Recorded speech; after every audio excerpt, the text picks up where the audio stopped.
Ganga Goya Ya, hoy. un eloto Eso.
Ganga Goya Ya, hoy. un eloto Eso.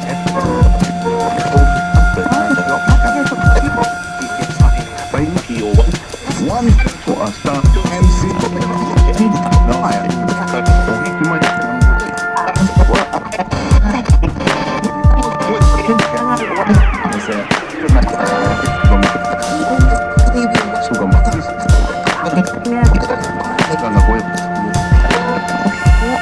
Ya, hoy. un eloto Ganga Goya Ya, hoy. un eloto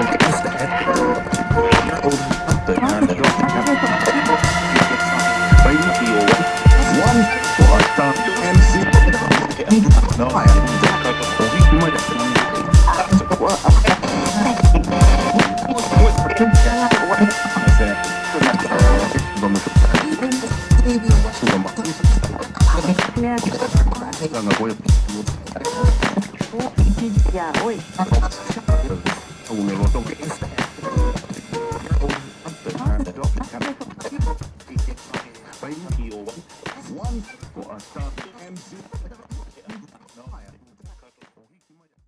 అని ఒక పక్క BJP చేస్తున్నటువంటి ప్రయత్నం అయితే ఒకవైపు జాతీయ సమైక్యత దినోత్సవం అని చెప్పేసి బీఆర్ఎస్ అంట ఉంది. ఓవైపు కాంగ్రెస్ పార్టీ స్వతంత్రం అంటే తెలంగాణకి విమోచన కలిగించినటువంటి నేపథ్యం కనిపిస్తుంది. మొత్తానికి ఇవన్నీ కూడా సెప్టెంబర్ 17 రోజున ఒక రాజకీయానికి ఒక నాంది పలుకుతోంది. ఎన్నికలు సమీపిస్తున్న ఎన్నికల ఇయర్ కావడంతో దాన్నే ప్రధానంగా ప్రజల అజెండాగా చేసుకుని ఆ రోజు నుంచే కార్యక్రమాలను నిర్వహిస్తున్నారు.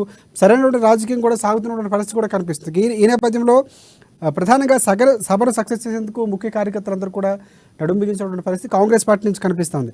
ఈ నేపథ్యంలోనే అక్కడ నిర్వహిస్తున్నటువంటి సభ అంటే 5 డిక్లరేషన్లు, ప్రధానంగా డిక్లరేషన్స్ అనగానే ఖచ్చితంగా చేస్తామనేటువంటి ఒక హామీతో కాంగ్రెస్ పార్టీ సరే ఎలాగైనా అధికారం సాధించాలని కర్ణాటక ఎన్నికల తర్వాత పుంజుకున్నటువంటి నేపథ్యం కనిపిస్తుంది. సో ఆ ధోరణిలో వెళుతుంది కాబట్టే దీనికి ఎంత ప్రాధాన్యత ఉంది అనుకోవచ్చు మనం.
రైట్. ఖమ్మం నుంచి మా ప్రతినిధి ఉపేంద్ర మనకి అందుబాటులో ఉన్నారు. ఇక విజయభేరి సభకు అడ్డంకులు సృష్టించారంటూ విజయబాబు చెప్పినటువంటి పరిస్థితి కనిపిస్తూ ఉంది. తుకు కూడా విజయభేరి సభను విజయవంతం చేస్తామని కూడా విజయబాబు చెప్పినటువంటి పరిస్థితి. ఇలా 16-17 కాంగ్రెస్ వర్కింగ్ కమిటీ సమావేశాలు జరగనున్నాయి.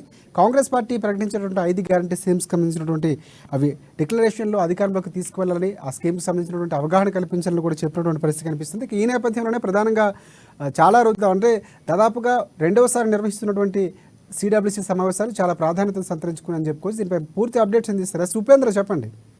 ఈ నెల 16-17 తారీఖుల్లో హైదరాబాద్ నగరంలో జరుగుతున్నటువంటి కాంగ్రెస్ సిడబ్ల్యూసీ సమావేశాల సందర్భంగా ఖమ్మం జిల్లా వ్యాప్తంగా కాంగ్రెస్ బహిరంగ సభకు జన సమీకరణ కోసం ఇప్పటికే దృష్టి సారించింది. ఇటీవల కాలంలో కాంగ్రెస్ ఖమ్మం నుంచి ఎమ్మెల్యే టికెట్ కోసం దరఖాస్తు చేసుకున్నటువంటి నేత డిసిసిబి మాజీ అధ్యక్షులు పొంగులేటి శ్రీనివాసరెడ్డి అనుచరుడు, ప్రస్తుతం కాంగ్రెస్ మేనిఫెస్టో సభ్యులుగా ఉన్నటువంటి విజయబాబు మనతో పాటు ఉన్నారు. గడప గడపకు కాంగ్రెస్ పేరుతోటి ఇప్పటికే ఖమ్మం నగరంలో తిరుగుతూ ప్రజలందరినీ కలుస్తూ కాంగ్రెస్కి మద్దతు తెలపాలని చెప్పేసి పిలుపునిస్తున్నటువంటి నేపథ్యంలో జరుగుతున్నటువంటి రాజకీయ సమీకరణలు, ఇతర అంశాల గురించి విజయబాబు గారిని అడిగి మరిన్ని విషయాలు తెలుసుకుందాం. నమస్తే విజయబాబు గారు. నమస్తే అండి. చెప్పండి, కాంగ్రెస్కి సంబంధించి ఇటీవల కాలంలో మేనిఫెస్టో సభ్యుడిగా ఉన్నారు, దాంతోపాటు ఎమ్మెల్యే టికెట్ కోసం మీరు దరఖాస్తు చేసుకున్నారు. రానున్నటువంటి నేపథ్యం అంటే రానున్నటువంటి బహిరంగ సభ ఏర్పాట్లు కావచ్చు, కాంగ్రెస్ సంబంధించి ప్రచారంలో మీకు వస్తున్నటువంటి ఆదరణ గురించి మాట్లాడండి. మనం చూసినట్లయితే ప్రభుత్వం ఏర్పడి 9.5 సంవత్సరాలు అవుతుంది. తెలంగాణ రాష్ట్రాన్ని ఇచ్చింది కాంగ్రెస్, సోనియా గాంధీ అనేది ప్రజలకు తెలుసు. 2 సార్లు వీళ్ళకి పట్టం కట్టినప్పటికి కూడా వాళ్ళు ప్రజలకి చేస్తానన్న వాగ్దానాల్లో అన్నింటిలో కూడా విఫలమయ్యారు. అది ప్రజల్లో స్పష్టంగా కనపడతా ఉంది. ఈరోజు మేము గడప గడపకి కాంగ్రెస్ పార్టీ అనే నినాదాన్ని తీసుకొని కాంగ్రెస్ పార్టీ ఇచ్చిన డిక్లరేషన్స్ని, అదేవిధంగా కాంగ్రెస్ పార్టీ ఏం చేస్తుందో కూడా చెప్పే దాంట్లో భాగంగా ప్రతి గడపని టచ్ చేసే విధంగా మరి ప్రతి ఇంటికి వెళ్తూ ఉన్నాం. వెళ్ళినప్పుడు అక్కడున్న ప్రజల్లో ప్రభుత్వం పట్ల విపరీతమైన వ్యతిరేకత కనపడతా ఉంది. మనం చూసినట్లయితే డబుల్ బెడ్రూముల విషయంలో ముఖ్యమంత్రి చాలా పెద్ద పెద్ద మాటలు చెప్పారు. డబుల్ బెడ్రూమ్ ఇల్లు ఇస్తామని చెప్పారు. 5 లక్షల రూపాయలు ఇస్తున్నారు. 5 పోయింది, 3కి వచ్చింది. ఇప్పుడు దాన్ని డబుల్ బెడ్రూమ్ తీసేసి గృహలక్ష్మి పేరు మీద పెట్టారు. గృహలక్ష్మి కూడా ఇవ్వలేని పరిస్థితి. వాళ్ళు ఎవరైతే టీఆర్ఎస్ కండువా వేసుకున్నారో వాళ్ళకే గృహలక్ష్మి పథకం ఇస్తూ ఉన్నారు. ఈరోజు చూస్తే కూడా మనం బూడిదంపాడులో మహిళలు రోడ్డు ఎక్కి ధర్నా చేస్తూ ఉన్నాం. అంటే ప్రధానంగా మీరు ఖమ్మం జిల్లా వ్యాప్తంగా వివిధ రకాల సమస్యలు, ప్రధానంగా రైతు సమస్యలు బాగా అవగాహన ఉన్నటువంటి వ్యక్తిగా, ఇతర యువత సమస్యలు అవగాహన ఉన్న వ్యక్తిగా ఉన్నారు. అంటే కాంగ్రెస్ మేనిఫెస్టో సభ్యులుగా మన జిల్లా నుంచి కావచ్చు, ఓవరాల్గా ఈ రాష్ట్ర ప్రజలకు ఎటువంటి డిక్లరేషన్స్ ఇవ్వాలనేది కాంగ్రెస్ భావిస్తూ ఉంది. మీరు ఏమైనా ప్రతిపాదన పంపించారా? ఇప్పటికే యువతకు 2 లక్షల ఉద్యోగాలు ఇస్తామని చెప్పి కాంగ్రెస్ పార్టీ డిక్లరేషన్ ఇవ్వడం జరిగింది. అది టీఆర్ఎస్ వైఫల్యం చెందింది. ఆ రోజు నీళ్లు నిధులు నియామకాల పేరుతోని అధికారంలోకి వచ్చినప్పటికీ కూడా టీఎస్పీఎస్సీ ఎగ్జామ్ పేపర్ని లీక్ చేసి ఇవాళ యువతనందరినీ కూడా ఒక విధమైన నిరాశక్తతకి తీసుకొచ్చిన పరిస్థితి ఇవాళ కనపడతా ఉంది. కాబట్టి రేపు మేనిఫెస్టో కమిటీలో కూడా నేను కీలక పాత్ర వహించి ప్రజల సమస్యలను తెలుసుకొని, ఇవాళ నేను ప్రజల్లో తిరుగుతూ ఉన్నాను, రైతాంగం సమస్యలు తెలుసుకొని దాన్ని తెలంగాణ ప్రజలు రైతాంగం ఏం కోరుకుంటున్నారో, యువత ఏం కోరుకుంటున్నారో దాన్ని రాబోయే రోజుల్లో మేనిఫెస్టోలో కూడా పెట్టించి రేపు ప్రభుత్వం ఏర్పాటు చేసిన తర్వాత తప్పకుండా వాటిని నెరవేర్చే విధంగా కూడా కృషి చేస్తానని చెప్పి ఈ సందర్భంగా తెలియజేస్తా ఉన్నాను. ఇది సంబంధించి ఎన్ని అడ్డంకులు సృష్టించినా కాంగ్రెస్ బహిరంగ సభకు ఖమ్మం జిల్లా నుంచి భారీ ఎత్తున సమీకరిస్తామని ఇప్పటికే జిల్లా వ్యాప్తంగా ఉన్నటువంటి ఎమ్మెల్యే టికెట్ కోసం ఎవరైతే దరఖాస్తు చేసుకున్న ఆస్పిరెంట్స్ ఉన్నారో ప్రతి ఒక్కరికి కూడా జన సమీకరణ కోసం దృష్టి సారించి సభ సక్సెస్ కోసం అందరూ కూడా కృషి చేయాలని చెప్పేసి పిలుపునిస్తూ వర్గ విభేదాలు ఖమ్మం జిల్లాలో కాంగ్రెస్కి ఎటువంటి అడ్డంకులు సృష్టించమని, రానున్నటువంటి రోజుల్లో ఈ తెలంగాణ రాష్ట్రంలో కాంగ్రెస్ పార్టీ అధికారులకు రాబోతోంది. పొంగులేటి శ్రీనివాసరెడ్డి చెప్పినటువంటి 10కి 10 సీట్లు గెలిచి ఖమ్మం జిల్లాలో రాష్ట్ర వ్యాప్తంగా కాంగ్రెస్ సత్తా ఏందో చూపిస్తామని చెప్పేసి కూడా ఇప్పటికే కాంగ్రెస్ శ్రేణులు, ప్రధానంగా పొంగులేటి అనుచరులు వ్యాఖ్యానిస్తూ ఉన్నటువంటిది కనబడతా ఉంది. ఇది camera person. Right, thanks for updates Upendra. Next మనం మా బ్యూరో చీఫ్ కృష్ణమూర్తి దగ్గరికి వెళ్దాం. ప్రధానంగా చూసుకుంటే సెప్టెంబర్ 17పై ఫోకస్ చేసినటువంటి బీజేపీ, కాంగ్రెస్, బీఆర్ఎస్ పార్టీలు కనిపిస్తున్నాయి. ప్రధానంగా సెప్టెంబర్ 17 అనేది కేంద్ర బిందువుగా చేసుకుని రాజకీయాలు నడుస్తున్నటువంటి పరిస్థితి కనిపిస్తుంది. రేపు తెలంగాణకు కేంద్ర హోంమంత్రి అమిత్ షా రానున్నారు. ఇదే నేపథ్యంలో సికింద్రాబాద్ పరేడ్ గ్రౌండ్లో తెలంగాణ విమోచన దినోత్సవ వేడుకలు జరగనున్నాయి. అదే నేపథ్యంలో కేంద్ర ప్రభుత్వం ఆధ్వర్యంలో అధికారికంగా హైదరాబాద్ విమోచన దినోత్సవ వేడుకలు నిర్వహిస్తున్నారు. హైదరాబాద్ విమోచన అమృతోత్సవాల పేరుతో సెలబ్రేషన్స్ నిర్వహిస్తున్నటువంటి పరిస్థితి కనిపిస్తూ ఉంది కేంద్రం. ఇక సికింద్రాబాద్ పరేడ్ గ్రౌండ్లో ఏర్పాటు చేస్తున్నటువంటి పూర్తి స్థాయిలో అధికారులు కూడా అక్కడ పర్యవేక్షిస్తున్నారు, నేతలు పర్యవేక్షిస్తున్నటువంటి పరిస్థితి కనిపిస్తుంది. ఇటువైపు కాంగ్రెస్ పార్టీ కూడా ఇటువైపు సిడబ్ల్యూసీ సమావేశాలు. కాంగ్రెస్ పార్టీ దాదాపుగా చూసుకుంటే రాజశేఖర రెడ్డి హయాంలో జరిగినటువంటి సిడబ్ల్యూసీ సమావేశాలు మళ్ళీ ఇప్పుడు జరుగుతున్నటువంటి పరిస్థితి. దానికి కూడా పెద్ద ఎత్తున జన సమీకరణ చేస్తూ ఉన్నారు, విజయబేరి సభ నిర్వహిస్తున్నారు. మొత్తానికి పోటాపోటీగా తెలంగాణ రాజకీయాలను కూడా సెప్టెంబర్ 17 చుట్టూ తిరుగుతున్నటువంటి పరిస్థితి కనిపిస్తుంది. దీనిపై పూర్తి అప్డేట్స్ అందిస్తారు. ఎస్ కృష్ణమూర్తి చెప్పండి. Thank you Rajasekhar. సెప్టెంబర్ 17 ప్రస్తుతం రాష్ట్ర రాజకీయాలు తిరుగుతున్నాయని మనం చెప్పగలం. ఒకవైపు బీజేపీ తెలంగాణ విమోచన దినోత్సవం జరుపుతూ ఆజాదీ కా అమృత్ మహోత్సవాల భాగంగా తెలంగాణ విమోచన దినోత్సవాన్ని కేంద్ర ప్రభుత్వం అధికారికంగా నిర్వహించేందుకు ముందుకు వచ్చింది. గత సంవత్సరం కూడా కేంద్ర ప్రభుత్వం అధికారికంగా నిర్వహించింది, ఈ సంవత్సరం కూడా అధికారికంగా నిర్వహిస్తా ఉన్నది. ఈ సందర్భంగా అంటే తెలంగాణ సాయుధ పోరాటంలో అసూలు బాసిన వారితో పాటు నిజాం పాలనకు వ్యతిరేకంగా పోరాటం చేసిన వారిని అందరినీ స్మరించుకుంటూ బీజేపీ కొన్ని కార్యక్రమాలు కూడా చేపట్టింది. అందులో భాగంగానే ఈరోజు ఆ కేంద్ర మంత్రి ప్లస్ రాష్ట్ర అధ్యక్షుడిగా ఉన్నటువంటి కిషన్ రెడ్డి 1000 బైక్లతోటి హైదరాబాద్ నుంచి పరకాలలోని అమరధామం వరకు ఒక బైక్ ర్యాలీ నిర్వహించారు. అంటే తెలంగాణ నైజాం పాలనకు వ్యతిరేకంగా తెలంగాణలో జరిగిన పోరాటాన్ని ప్రస్తుత సమాజానికి తెలియజేయాలి అన్న ఉద్దేశంతో, అంటే పోరాటం యొక్క ప్రాముఖ్యత ఏంటిది, నైజాం అరాచకాలు ఎలా ఉన్నాయి, నైజాం ఎలా ఊచకోత కోశారు తెలంగాణ ప్రజలను, తెలంగాణ కోసం పోరాడుతున్న వారి పట్ల నైజాం ఎలా ఉక్కుపాదం మోపించారు అనే విషయాన్ని ప్రజలకు నాటి చరిత్రను నేటి తరానికి తెలియజేయాలనే ఉద్దేశంతో బీజేపీ కార్యక్రమాలు చేపడతా ఉన్నాయి. మరోవైపు కాంగ్రెస్ పార్టీ వర్కింగ్ కమిటీ సమావేశాన్ని హైదరాబాద్ లో నిర్వహిస్తూనే రాబోయే 2024 లోక్సభ ఎన్నికలకు సంబంధించినటువంటి అజెండాను ఖరారు చేయడానికి కార్యోన్ముఖమైంది. ఈ సందర్భంగా భారీ ఎత్తున బహిరంగ సభ అంటే తెలంగాణ విమోచన దినోత్సవాన్ని నిర్వహిస్తూనే తెలంగాణ విముక్తి దినోత్సవం, తెలంగాణ ఆవిర్భావ దినోత్సవం అని చెప్తూనే నిర్వహిస్తూనే అక్కడ అంటే సోనియా గాంధీ ద్వారా అంటే ప్రత్యేక తెలంగాణ రాష్ట్రాన్ని ఇచ్చిన తెలంగాణ తల్లి సోనియా కాబట్టి సోనియా గాంధీ ద్వారా వచ్చే అసెంబ్లీ ఎన్నికల్లో కాంగ్రెస్ పార్టీ మేనిఫెస్టోని విడుదల చేయాలని చెప్పేసి కాంగ్రెస్ పార్టీ భావిస్తామని, అందుకు సంబంధించి నగర శివారులోని తుక్కుగూడ ప్రాంతంలో దాదాపుగా 100 ఎకరాల్లో భారీ బహిరంగ సభను ఏర్పాటు చేసింది 17 సెప్టెంబర్. అంటే ఉదయం పూట ఇక్కడ బీజేపీ అగ్రనేత కేంద్ర హోంమంత్రి అమిత్ షా పరేడ్ గ్రౌండ్ లో తెలంగాణ ఆజాదీ కా అమృత్ మహోత్సవాల భాగంగా తెలంగాణ విమోచన దినోత్సవాన్ని పురస్కరించుకొని ఆయన ప్రసంగించనున్నారు.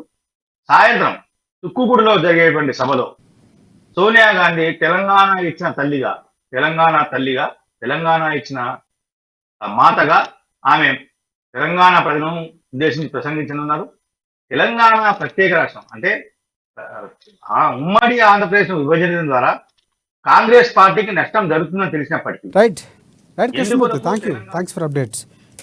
ఎస్ తర్వాత మనం వరంగల్ వెళ్తే వరంగల్ మా ప్రతినిధి స్వామి మనకి అందుబాటులో ఉన్నారు. ఎస్ ప్రధానంగా చూసుకుంటే కేంద్ర రాష్ట్ర ప్రభుత్వాలపై పునర్లక్ష్మయ్య సంచలన వ్యాఖ్యలు చేశారు.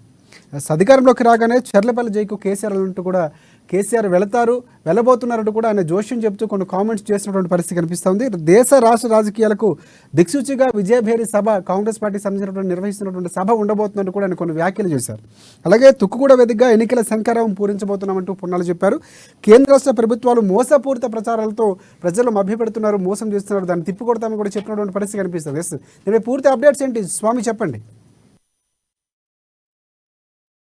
రైట్ రాజశేఖర్, మొత్తానికైతే ఇక్కడ కాంగ్రెస్ పార్టీ 2018కి ఇప్పటికి ఒక జోష్ అంటే ఉంచుకుందని చెప్పుకోవచ్చు. నిన్న రేవంత్ రెడ్డి రాకతో కూడా ఒక గ్రాఫ్ కాంగ్రెస్ పార్టీ ఉమ్మడి వరంగల్ జిల్లాలో కూడా పెరిగిందని చెప్పుకోవచ్చు. మొత్తానికి చూసుకోవచ్చు, రేపు ఆ తెలంగాణ రాష్ట్రంలో కూడా ఒక సంచలనం శంకరావం ఊదబోతుంది.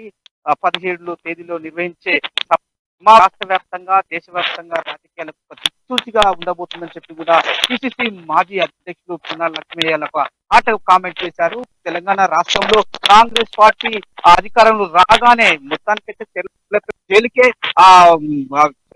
కేసీఆర్ కుటుంబం పంపించవలసిందిగా చెప్తున్న పరిస్థితి కనపడుతుంది. మొత్తానికి చూసుకోవచ్చు, తెలంగాణ రాష్ట్రంలో ఇవాళ కాంగ్రెస్ బలమేందో రేపు ఆ నాయకులే అక్కడ కార్యకర్తలే అక్కడ మొత్తానికైతే ఒక 3 రంగుల జెండా అక్కడ హైదరాబాద్ లో కూడా తుక్కుగూడలో కూడా ఒక రాజీవ్ ప్రాంగణంలో కూడా ఎగరబోతుంది. 100 ఎకరాలలో కూడా ఇవాళ బహిరంగ సభ కూడా చేసిన నేపథ్యంలో కూడా పొన్నాల లక్ష్మి ఇవాళ హన్మకొండ జిల్లా పార్టీ కార్యాలయంలో ఒక సమావేశించారు. మొత్తానికైతే ఉమ్మడి వరంగల్ జిల్లా వ్యాప్తంగా కూడా అధిక సంఖ్యలో పాల్గొని కూడా తుక్కుగూడలో జరిగే దేశ